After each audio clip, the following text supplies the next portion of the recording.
Hello everyone, so good morning students. हम पढ़ रहे हैं drug acting on a cardiovascular system, जिसमें हमने बहुत सारे टॉपिक्स पढ़ लिए हैं, कोगुलेंट्स, एंटी कोगुलेंट्स और भी कई सारी चीज़ें, कई सारी डिजीज़, कई सारी ड्रग्स। सो आज हम बात करते हैं हिमैटिनिक्स क्या होता है। ये भी हमारा कार्डियोवास्कुलर सिस्टम का एक इम्पॉर्टेंट पार्ट है। तो हम देखते हैं हिमैटिनिक्स क्या है और इसकी क्या चीज़ें हैं। सो अब हम देखते हैं haematinics. These are a substance required in the formation of a blood. Haematinics वो सब्सटेंस होते हैं जो कि हमारे ब्लड के फॉर्मेशन के लिए इम्पॉर्टेंट होते हैं and are use to the treatment of a anaemia. Obvious सी बात है कि वो सब्सटेंस जो कि ब्लड को बनाने के लिए सहायक होते हैं, ब्लड को बनाने के लिए इम्पॉर्टेंट होते हैं, और वो क्या करते हैं, हमें ब्लड लॉस की एक्टिविटी से भी बचाते हैं। अगर हमारी बॉडी में किसी भी रीज़न से ब्लड लॉस हुआ है तो उससे प्रिवेंट करते हैं, और साथ ही साथ अगर एनीमिया की कंडीशन है तो हमें उससे भी बचाते हैं। Anaemia occur when the balance between the production and destruction of the RBC in a disturbed by. क्या होता है, एनीमिया की कंडीशन हमारी बॉडी में तब अराइज होती है जब हमारी आरबीसी सेल की प्रोडक्शन एंड डिस्ट्रक्शन, क्योंकि पर्टिकुलर जो आरबीसी सेल की अपनी एक सेल्फ लाइफ होती है, उसका एक नियमित तौर पे डिस्ट्रक्शन भी होता है, फॉर्मेशन भी होता है। तो जब हमारी डिस्ट्रक्शन की एंड फॉर्मेशन की प्रक्रिया गड़बड़ हो जाती है, उसमें डिसबैलेंस हो जाता है, तब हमारी डिजीज़ जो होती है वो कॉज होती है एनीमिया की या फिर ब्लड लॉस की। तो उसी चीज़ों के लिए जो भी ड्रग हम ट्रीटमेंट के लिए मेंटेन एंड रेगुलेशन के यूज़ करते हैं, उसे हम बोलते हैं हिमैटिनिक्स। अब क्या होता है, ब्लड लॉस हमारा हो सकता है, यू एक्यूट भी हो सकता है, क्रॉनिक भी हो सकता है। Impaired cell the formation due to the deficiency of the essential factor iron, vitamin B12 and folic acid. क्या होता है कि जब हमारी बॉडी में जो भी हमारे फैक्टर्स इंपॉर्टेंट होते हैं ब्लड के फॉर्मेशन के लिए, उसमें किसी तरीके की डिफिशियंसी मतलब कमी आ जाए, चाहे वो फॉलिक एसिड हो, विटामिन B12 हो या फिर आयरन हो सकता है। बोन मैरो डिप्रेशन, यानी कि बोन मैरो डिप्रेशन की अगर सिचुएशन होती है तो भी हमें एनीमिया की कंडीशन को फेस करना पड़ जाता है। And increase the destruction of the RBC cells, मतलब कि जो हमारी आरबीसी सेल हैं बॉडी में, उनका डिस्ट्रक्शन जो है, मतलब उनका डिस्ट्रॉय जो है वो बहुत जल्दी जल्दी होने लगता है। तो अब देखते हैं iron. Iron has the for long been considered important from the body. जो आयरन हमारा होता है वो बॉडी के लिए बहुत ही एक इम्पॉर्टेंट रोल प्ले करता है, और जब हम अपना इसे ब्लड के लिए लेते हैं तब ये हमारे ब्लड के फॉर्मेशन में एक इम्पॉर्टेंट रोल प्ले करता है, और ब्लड के बनने की प्रक्रिया के लिए ये काफ़ी इम्पॉर्टेंट कंपोनेंट होता है। लौह भस्म को, मतलब calcium iron, has been use to the ancient time Indian medicine. क्या होता था कि पुराने समय में लौह भस्म के नाम से, जो कि आज में हम लोग लौह भस्म जो है वो यूज़ किया जाता था पुराने समय में इंडियन मेडिसिन में, मतलब जब हम इंडियन की मेडिसिन को प्रिपेयर करते थे according to the Greek through the Mars of the god of the strength it is dedicated to the Mars. और ऐसा पुराने समय में माना जाता था कि जो हमारा मार्स ग्रह है वो उससे कनेक्टेड है, एंड जो हमारी उससे रिलेटेड जो भी डिजीज़ होती थी, बीमारियां होती थी, तो आयरन जो था उनके ट्रीटमेंट के लिए, वीकनेस जो भी होती थी, तो कॉमनली हम अपने एनीमिया के ट्रीटमेंट के लिए हम अपने आयरन का यूज़ करते थे। Distribution of iron in a body, it is distributed. अब हमारा जो आयरन होता है वो बॉडी में डिस्ट्रीब्यूटेड कहाँ कितने परसेंट होता है, तो देखते हैं। हीमोग्लोबिन में 66% iron stored in a ferritin and a haemosiderin में 25%, मायोग्लोबिन मतलब इन मसल्स में 3%, और जो हमारा रिमेनिंग 6% होता है वो हमारा पेरिकाइमल एंजाइम या फिर इन एंजाइम्स में हमारा 6% जो है वो आयरन पाया जाता है। अब क्या होता है कि हर एक बंदे को अपनी डेली डोज में कितना आयरन की रिक्वायरमेंट होती है, तो अब हम उसकी डेली रिक्वायरमेंट देख लेते हैं कि अगर कोई एडल्ट मेल है तो 0.5 to 1 mg या फिर 13 म्यूजी मतलब माइक्रोग्राम पर केजी के अकॉर्डिंग उसे आयरन की डोज की ज़रूरत होती है। उसे इतना डेली डोज में आयरन जो है वो इनटेक करना चाहिए। अगर कोई एडल्ट फीमेल है तो 1 to 2 mg एंड 21 माइक्रोग्राम जो है, मतलब वो उसको फीमेल को आयरन का सप्लीमेंट्स लेना चाहिए, because you know very well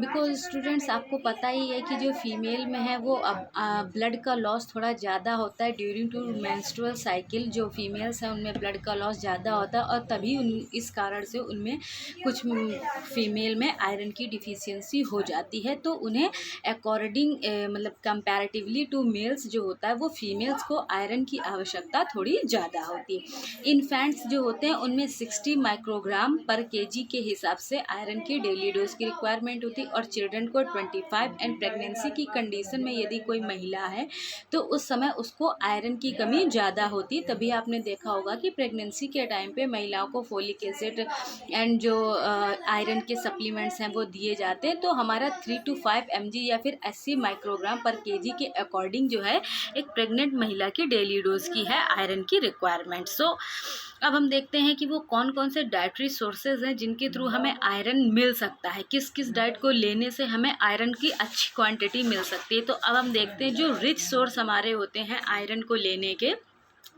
वो है लीवर है, एग योक है, ऑस्टर है, ड्राई बीन्स है, ड्राई फ्रूट्स है, व्हीट है, जॉम्स है एंड यीस्ट है। ये सब हमारे ऐसे सोर्स हैं जिसमें रिच मात्रा में आयरन पाया जाता है। अगर हम अपनी डाइट में इन सब चीज़ों को फॉलो करते हैं तो हमें आयरन की भरपूर क्वांटिटी जो भी हमें रिक्वायर्ड है वो मिल सकती है।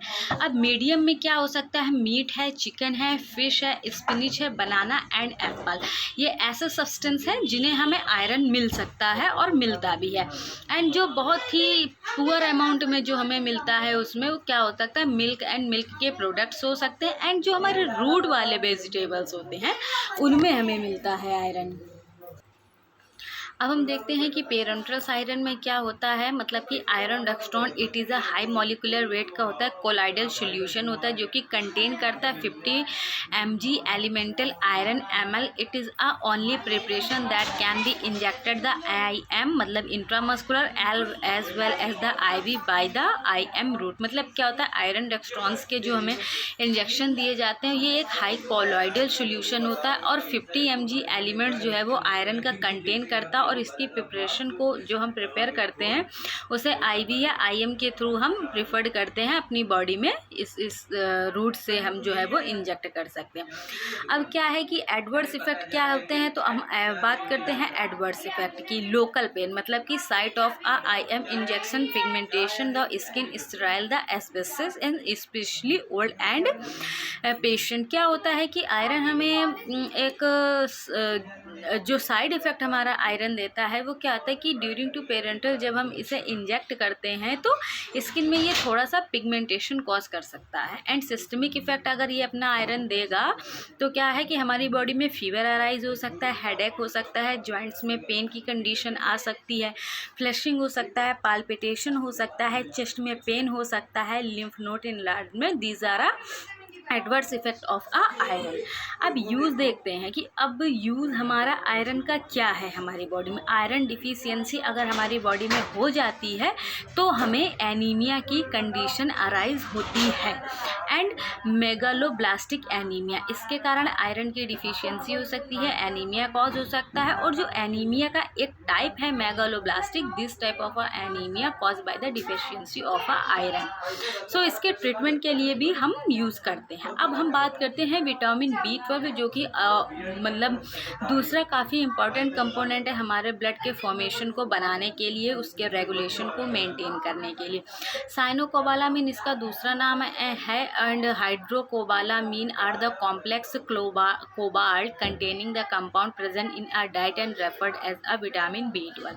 Vitamin B12 occur as a water soluble. जो हमारा विटामिन B12 होता है वो वाटर में सॉल्युबल होता है एंड थर्मोस्टेबल रेड क्रिस्टल, ये हमारा थर्मोस्टेबल होता है और रेड कलर की क्रिस्टल फॉर्म में होता है। It is a synthesize in a naturally, ये हमारा नेचुरली पाया जाता है, सिंथेसाइज किया जा सकता है only but the micro organism, plants, animal acute of the them. And जो हमारे डाइटरी सोर्स हैं, अब कौन कौन से वो हमारे डाइटरी सोर्स हैं जिनको यूज़ करके हम विटामिन B12 को अपनी डाइट में शामिल कर सकते हैं। तो आइए हम देखते हैं।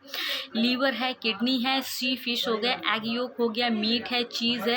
These are the main vitamin B12 containing constituent of a diet. जो हमारे इन सब चीज़ों से है, उसमें हमें विटामिन B12 हमें रिच अमाउंट में मिलता है और हमें इनका यूज़ करना चाहिए। The only vegetable source is a luminous pulses and eat the form of the micro organism both there the root nodules. अब हमारे ये जो हैं, इसके अलावा पल्सेस वगैरह में भी और अच्छी क्वांटिटी में हमें विटामिन B12 मिल सकता है। तो अगर हमें विटामिन B12 की डिफिशियंसी से बचना है तो अपनी चीज़ों में इन सब जो हमने देखे liver, kidney, beans, egg yolks, इन सब चीज़ों से रिलेटेड डाइट को फॉलो करना चाहिए। अब बात कर लेते हैं फोलिक एसिड, जो कि हमारे ब्लड के फॉर्मेशन में तीसरा सबसे इंपॉर्टेंट कंपोनेंट है। तो फोलिक एसिड क्या होता है? It is occur the yellow colour crystal are insoluble in a water. Folic acid हमारा एक येलो कलर का क्रिस्टल फॉर्म में होता है और इनसॉल्युबल मतलब वाटर में सॉल्युबलाइजिंग इन नेचर नहीं होता है, ये वाटर में सॉल्युबल नहीं होता है। But it is a sodium salt, it is a freely soluble water and chemically it is a proteal gumatic acid consisting the pyridine and para amino benzoic acid and glutamic acid से ये बना होता है। अब हम बात करते हैं कि हमारे जो फॉलिक एसिड है उनका डाइटरी सोर्स क्या है। तो लीवर है, ग्रीन लीफ वेजिटेबल ऐसा है जिसमें कि हमारे ग्रीन लीफ वाली वेजिटेबल्स आ जाती हैं, स्पिनिच है, एग है, मीट है, मिल्क है and synthesize by the blood flora and largely available for the absorption. तो ये हमारे रिच सोर्स होते हैं फॉलिक एसिड की। अगर हमें फॉलिक एसिड की डिफिशियंसी है तो हम अपनी ग्रीन लीफी वेजिटेबल को, स्पिनिच को, एग को, मीट, मिल्क, ये सब चीज़ों को यूज़ करके हम अपने फॉलिक एसिड की डिफिशियंसी दूर कर सकते हैं। इन सब चीज़ों को अपनी डाइट में शामिल करना चाहिए। अब डेली रिक्वायरमेंट क्या होती है कि अगर कोई एडल्ट पर्सन है तो उसमें हमें क्या कहते हैं 0.1 mg but dietary allow to the 0.2 mg per day it is recommended during to the pregnancy. अगर नॉर्मल कंडीशन में कोई एडल्ट है तो उसे 0.1 mg की रिक्वायरमेंट है, मगर हाँ in the case of a pregnancy उसमें हमें इस डोज को थोड़ा सा बढ़ा देना होता है, उसमें हमें ज़्यादा ज़रूरत होती है। तो हम उस कंडीशन में 0.2 mg पर डेली के हिसाब से ले सकते हैं in a condition of the high metabolic activity and 0.8 milligram मतलब mg per day it is considered the appropriately. अब हम इसका यूटिलाइजेशन देखते हैं कि फॉलिक एसिड का यूटिलाइजेशन क्या है। Folic acid present in a food by the polyglutamates, ये हमारे जो फूड में प्रेजेंट होता है पॉलीग्लूटामेट्स उसमें होता है। It is the additional glutamate होता है जो कि residue are split off the primarily एब the upper intestine before being is absorbed. ये क्या होता है कि हमारी बॉडी, हाँ, जो पॉलीग्लूटामेट्स होते हैं उसमें प्रेजेंट होता है, हमारे फूड में होता है और हमारा एडिशनली ग्लूटामेट रेजिड्यू होता है and upper intestine being the absorb होता है। अब इसका यूज़ क्या क्या होता है? अगर हमारा फॉलिक एसिड है तो उसका हम यूज़ कहाँ कहाँ कर सकते हैं। तो अगर हमें मेगालोब्लास्टिक टाइप का एनीमिया, ये जो कि एनीमिया का एक टाइप है, अगर इस तरीके का एनीमिया हमें हुआ है तो उसके ट्रीटमेंट के लिए हम इसे यूज़ करते हैं प्रोफाइलैक्सिस में, मिथोट्रेक्सेट की टॉक्सिसिटी में एंड सिट्रोवोरम फैक्टर रेस्क्यू में यूज़ करते हैं and to enhance the anti cancer efficacy 5-फ्लोरोयूरेसिल, मतलब एज अ एंटी कैंसर भी हम इसका यूज़ कर सकते हैं ऑफ द 5-फ्लोरोयूरेसिल में। अब एडवर्स इफेक्ट की बात कर ले तो अगर हमारे फोलिक एसिड जो बॉडी में जितना फ़ायदा करता है, अगर उससे हमें किसी तरीके का कभी अगर एडवर्स इफेक्ट देखने को मिल रहा है तो उसमें हमारा oral folic acid entirely non toxic होता है। Injection rarely use the sensitive reaction. So हो सकता है कि अगर हम इसको इंजेक्शन के थ्रू अपनी बॉडी में ले रहे हैं तो ये कभी हमें सेंसिटिविटी रिएक्शंस हमारी बॉडी में दे सकता है, किसी तरीके की सेंसिटिविटी रिएक्शन हमारी बॉडी में हो सकता है। सो स्टूडेंट्स, आज हमने बात की हिमैटनिक्स की, क्या होते हैं, क्या इनकी चीज़ें हैं और 1 बाय 1 हमने सारे कंपोनेंट्स को अच्छे से जान लिया। So I hope you are understood well. So thank you.